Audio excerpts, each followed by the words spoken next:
Hey, everybody, welcome to another episode of the Fitness, Food, and Freedom Podcast. I'm Jordan Stoltz, your host, and today we're going to talk about a special project that I am calling Project Prime, and talked about this in a YouTube video, just kind of getting the YouTube channel rolling a little bit, getting more video content out there, some training vlogs, topic videos. This one happened to be a topic video that I talked about my goals at 30 years old. We're only at 48 YouTube subscribers as the time of this recording, so not many people will see the videos so far. But I do have a larger podcast audience, that's for sure. So I wanted to do kind of a similar video in the form of a podcast, I guess, talking about a similar topic here, which is what I call Project Prime, or essentially how I'm setting up my goals at 30 years old. Some things that I'm thinking about that maybe will help you in your own goals and training and diet when you create your own fitness goals. If you don't have to be 30, you could be 18, you could be 58. Any of those ages are going to work, but hopefully these goals will give you something to consider as you are setting up your own plans. So we'll talk about that today. I'm excited for it. I'm calling it Project Prime because your 30s are supposed to be the best decade of your life, right? So we're going to work on being bigger, stronger, happy, healthier than ever. And that's the goal. So, here in North Dakota, the summer is kind of ending, unfortunately. Definitely getting a good fall this year. Sometimes we do get a lot of snow and cold right away. But right now, it's not too bad. We are in a nice fall. So, 70 degrees every day, 65 some days, more clouds, little rain here and there, but good autumn weather, which I really like actually. But with summer ending, that does mean a big portion of my own training is coming to an end, which is outdoor training. I really love doing sprints outside, cardio in the morning outside, using my strongman implements, which some are DIY, some are not, using things like the DIY yoke, the farmer walks, sled pushing, Atlas stone, all that stuff I keep outside in kind of the outdoor portion of the gym.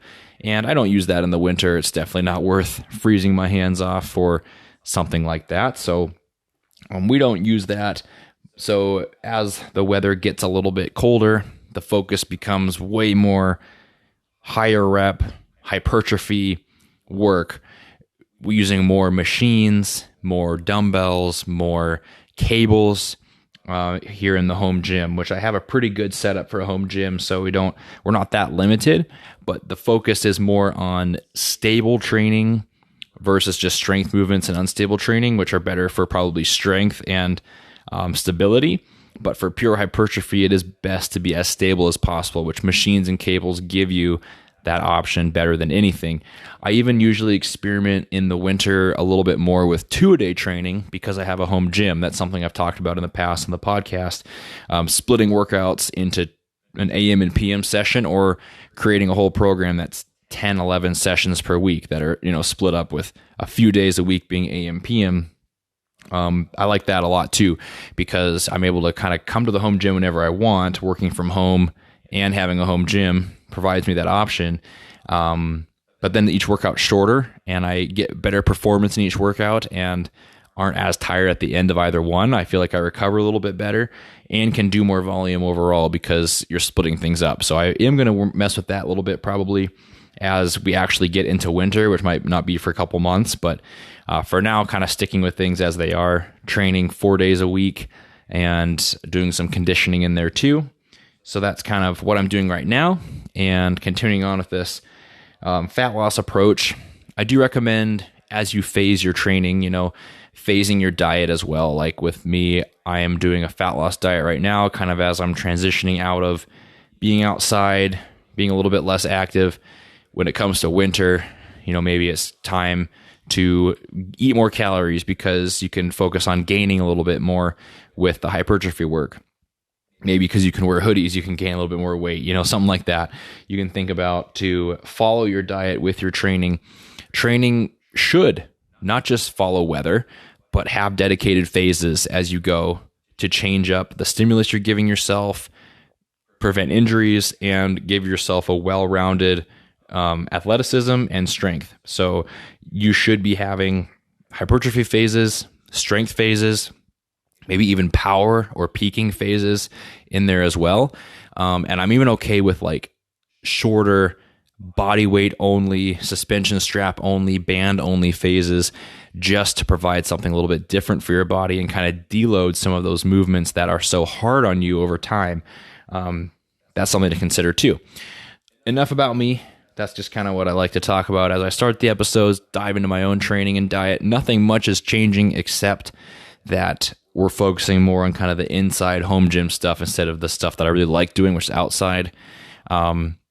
And this is part of the episode today, really is kind of tying into today's show, what I'm going to talk about. But I do have a golf simulator here at the farm. So one of the shops is kind of turned into a golf shop with a big net and simulator and screen and everything. I'm going to try to work in a lot of golf training this winter. And that's really just for pure enjoyment. Obviously, I'm the furthest thing you could think of from a pro golfer or anything.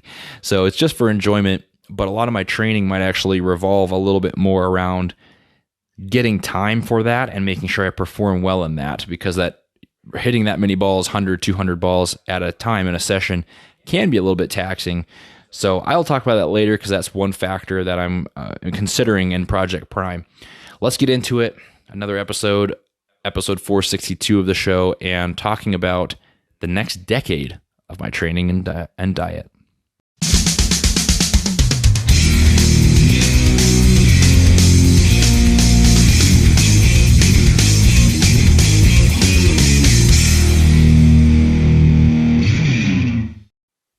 All right, so we're going to start today with the fitness quote of the day, which is, choose your hard. Definitely not a long quote to remember, but something you can always remember when you feel like doing what you feel like you do need to do is too hard, right? Going to the gym's too hard. Doing compound movements is too hard. Lifting weights is too hard. Cardio is too hard. Dieting's too hard. Tracking macros is too hard. Those things might be true. They might be hard. But it's also hard to be out of shape, and it's hard to be weak. It's hard to be unhealthy. It's hard to have a bunch of hospital bills later in life. It's hard to, it's hard to not be able to play with your kids or your dog or go on a hike. It's hard to have joints that hurt. You have to choose your hard, not just take the easy way. There is no easy way. I believe everything will end up being hard at some point. So you can either choose your hard and control it and do it now, purposely do the hard thing to make other things easier, or ignore the hard thing, think you're taking the easy way, and then things become harder later.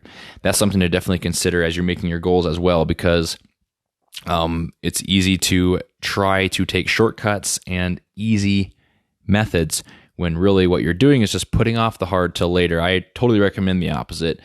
Pushing yourself through some hard stuff so you can achieve what you want to, and things won't be as hard later.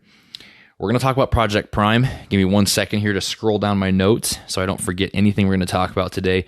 It's all about my goals for this next, I'm calling it a decade. I mean, it might be more of an open interpretation for timelines, but these are general goals that I want to accomplish and that I think you should categorize your own training by, especially if you're older, 30 years plus. So we'll get started here in a second. Okay, so I just wanted to make sure I didn't forget anything. Number one in the Project Prime goal pillars, we'll call them. 5 pillars isn't necessarily something you see every day, but we'll still call it that. For pillars, number 1 is health and longevity. I want to be around a while. And being healthy and living a long, happy, vibrant life is the highest priority in everything for me right now. I have 3 kids, a wife, 2 parents that live nearby, a brother, other extended family that I'm close to. Obviously, I want to be here for that family. It's easy for younger lifters and younger people in general, I think, to ignore how important this is. I certainly did. You definitely don't treasure time with family the same way until you get a little bit more mature and older, and even have kids of your own. Definitely gives you another perspective on how fast time goes. Even though my oldest kid is only 3 years old, it seems like it's a blink of an eye and they were a newborn baby. And watching our twins grow up here where, they're 5 months old just about as they're recording this episode. And the last 5 months have just flown by completely with it being summer and working 2 jobs and everything. Just been crazy. It's easy to ignore it, and you definitely don't want time to pass you by, and you want to live life to the fullest, but also be there. And it's much easier to get ahead of health than to try to make it up later. Meaning, you don't want to have that conversation with your doctor where they're saying you have to get healthy or you will die. You don't want to be in that spot. What you want to do is prevent. Do the things you need to do to stay healthy so you hardly have to see your doctor. You don't have those health concerns or health scares, and it's not really something you are playing defense on. You want to play offense on health and longevity. So what does that look like? I mean, the other stuff will take care of a lot of it, like watching your diet, weight training, exercising. That will all play a big role.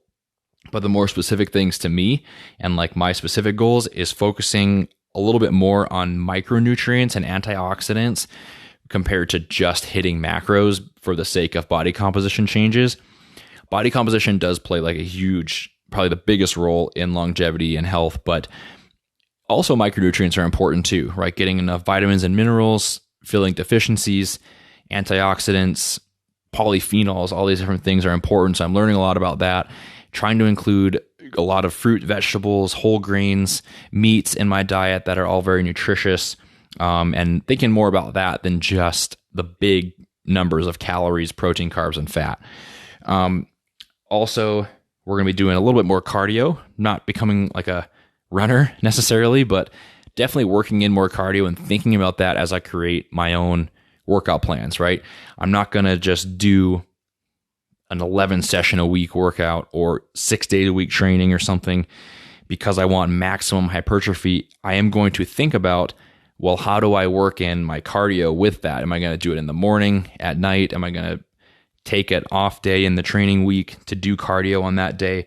Like, I want to at least get 1 or 2 sessions of cardio in per week as I go forward, mainly for health reasons. I already burn a lot of calories in pretty good shape. I don't really need it for that. What it's more for is heart health, longevity. It's very important. Little zone 2 cardio never hurt anybody probably, and definitely helped a lot of people. So we're going to be doing that. Also really, really buckling down on keeping an active lifestyle. Like I said, summer's over, winter's coming, and when winter comes, it's easy to get a little bit lazy. The steps get a little bit low. We want to keep those high. So finding an active hobby like golfing, a sport, keeping just your step tracker on more and hitting a step goal. You might see me in the winter podcast with that on. Getting that is an important aspect too, so you can stay more active, prevent a sedentary life, and then staying a little bit leaner too. I don't really let my body weight climb super high, but we do want to avoid huge weight swings, I think, especially when talking about longevity. It is pretty hard in your body to be carrying around a ton of extra mass, so you don't want to gain 30 pounds in a gaining phase and then try to diet 25 of it off and keep swinging your weight like that. It's a much better approach to get pretty lean to a healthy body fat, slowly gain, do shortcuts to cut some body fat, kind of work around more of what's an optimal weight and body fat percentage for you. So that's, optimally, I think you'd be actually using a BMI chart, which gets a lot of hate, but at 6 feet tall, maybe I should be like 165, 170.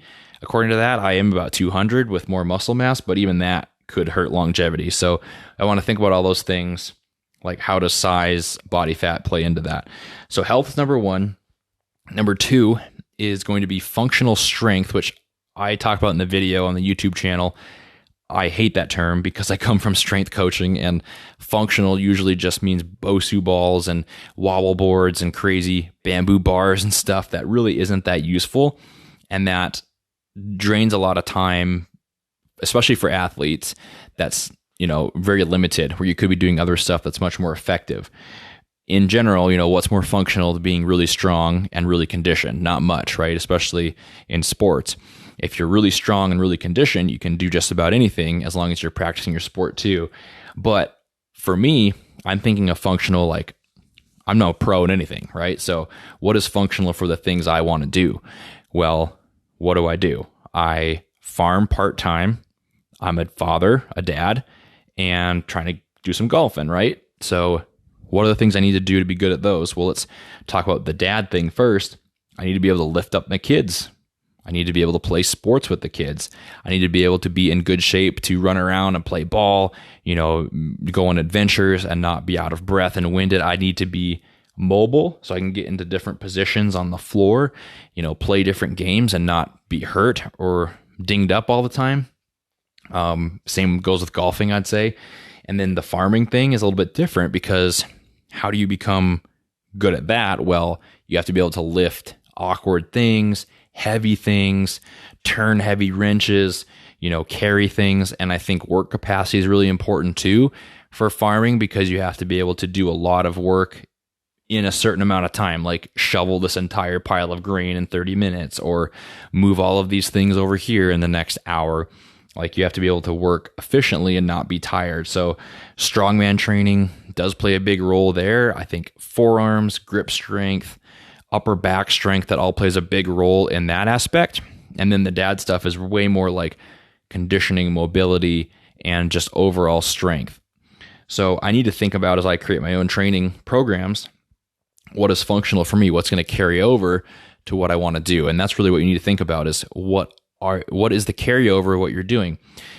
Are the exercises you're doing carrying over to your daily life, right? If you are really into hiking, right, you need leg strength, you need calf strength, you need conditioning, you need good lower body mobility, and you need probably strong shoulders to carry a pack. And then you probably need to stay pretty lean, right? That's kind of like how I would do that. You kind of need to reverse engineer the perfect body, I guess, and system for what you're trying to do. That's number 2. Number 3 is kind of related to that because it's staying injury free, which is important for everything that I'm doing because injuries are the only thing that will stop you from training and getting better. And way too many times I see someone who's pretty into fitness, doing really well, blow out their knee or their back or their shoulder or something, playing basketball or something at 30 plus years old. It's very, very common. I don't want that to be me. So injury prevention is going to be a huge part of what I do. And you can't control everything, but what you can control is, the way you train. And the way you train should promote being injury free, which I see as warming up properly. I'm definitely known to skimp on the warm up, just do a few sets of the exercise I'm going to do and call it good. I should be doing more glute activation, dynamic stretches, shoulder mobility, getting ready for the training session.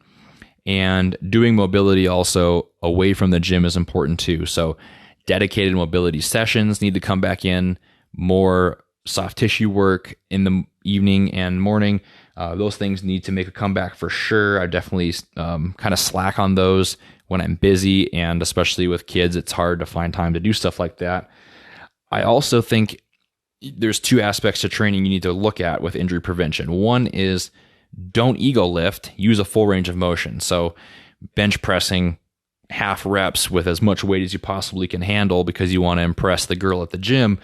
That's going to probably promote more injury than doing perfect full range of motion, bench presses, touching your chest with a pause and an explosive press up, even if that means you use less weight. That's very important. Full range of motion should be 90% of your training. What I think is really important too, though, which isn't talked about enough, is odd object training, especially because of, again, the functionality of what I do. Farming, lifting awkward, heavy pieces of metal, wood, shovels, stuff like that. You're getting awkward levers and leverages for different positions. So I think it's very important for me to bulletproof myself in that way. Lifting things like strongman implements, stones, yokes, one-arm carries, overhead carries, Zercher squat, Zercher carries, all that stuff has a lot of carryover for injury prevention when I'm doing work around the yard. So that's definitely something to think about too in your own training. If you are somebody that does any kind of manual labor, you need to be training those positions and be strong in those so you're not surprising your body and your joints by being thrown into a rounded back position or something. But most of your training should be with a proper warm-up, good stretching afterwards, full range of motion during, and no ego lifting. And awkward objects doesn't mean ego lifting either. It just might mean a little bit heavier work. But along with that, even though I'm trying to be functional, injury-free, I do want to get big and strong, of course. That's always been the goal, right? A lot of gains can still come even if you're in your 30s and 40s and 50s even. You can still make a lot of progress. Hormones might not be like they used to be, but you can still make a ton of progress. So I do want to continue with most of my training being hypertrophy based. I am going to work in strongman movements, odd object training, golf training, all that stuff for enjoyment purposes. But really the majority is going to be hypertrophy based because that is the primary goal. Diet wise, it needs to follow, right? Just like I said at the beginning, your diet should follow the phase of training you're in. If I'm just focused on performance and mobility and all that, I'll probably just be maintaining. But if hypertrophy is the goal, most of the time I should be in a surplus of calories. Being in a deficit will not help getting to be big and strong. It'll just keep you a little bit leaner and healthier. So majority of the year is still going to be in a surplus, gaining slowly, very, very slowly to keep health in check, but definitely trying to be big and strong, which I think is functional and protects you from being injury free and has a lot of the carryover I'm talking about for what I want to do. The last thing I gave you a little spoiler here is enjoyment, right? If I enjoy the strongman movements, I'm going to do them, even if they're not optimal for hypertrophy. If I enjoy golf, I'm going to work that into the fitness program, even if it's not like what's going to get me in great shape or anything. It's more about what do you enjoy. Even the actual exercises you do, it matters more what you enjoy, right? Like I posted a video on the YouTube channel about why I'm not liking my lever arms necessarily. And a lot of controversy on that video about people coming up with solutions for the lever arms versus the machine that I bought. Sure, I guess you could come up with a perfect alternative to make it work. What I meant by that video is that I didn't feel like it was the best chest exercise for me. And because of that, I found an alternative that was the best chest exercise for me. And I'm doing more of that. So enjoyment can also mean find the exercises you like and do more of those. If you hate barbell squatting, dumbbell squat, hack squat, Smith machine squat, do whatever you want, leg press, do lunges, find something you enjoy, and you'll be more likely to stick to your training and probably get better results because of that. So I guess to put it simply, I would rather be a little bit less than optimal and get 90% of the way to my goals than be perfectly optimal and reach the goals. I would, if I enjoy the less optimal way compared to not enjoying the super optimal way. So enjoyment probably trumps everything else. If I'm not liking what I'm doing, why am I doing it? I'm no pro. I'm not competing in anything. If I was a pro strongman or powerlifter or bodybuilder, I guess you got to do what it takes, even if you hate it. But I'm saying, like, if we're just general fitness people here, why are we doing that? We should enjoy it. So that is the goal here. And that is Project Prime.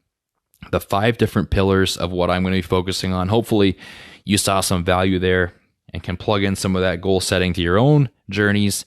And I think that'll be good for today. That was episode 462 of the podcast. And thank you for listening. Spotify, Apple listeners, you guys are great. YouTube, if you're watching this, welcome. The channel's new, but there's great stuff to come.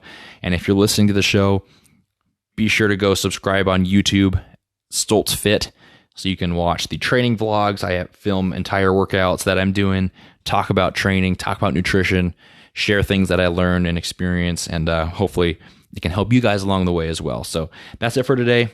Let's wrap up and talk to you guys next time.